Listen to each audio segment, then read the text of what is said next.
Hi. Last Thursday I walked down to the bridge and shot this short video not knowing what I was actually capturing. If you take a look, you can see how much higher the water level is in our neighborhoods as well as in Taylor Gully to the west of this bridge. As you see on the left, the water level is several feet lower in the gully, indicating additional capacity to move water.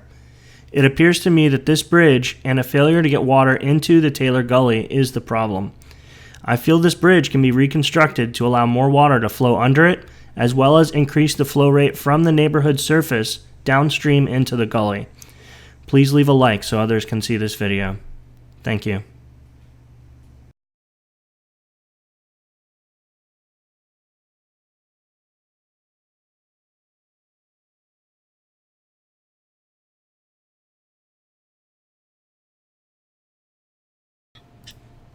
In this next short video clip, you can see how fast the water is readily moving away from our neighborhood, but the gully is not accepting it.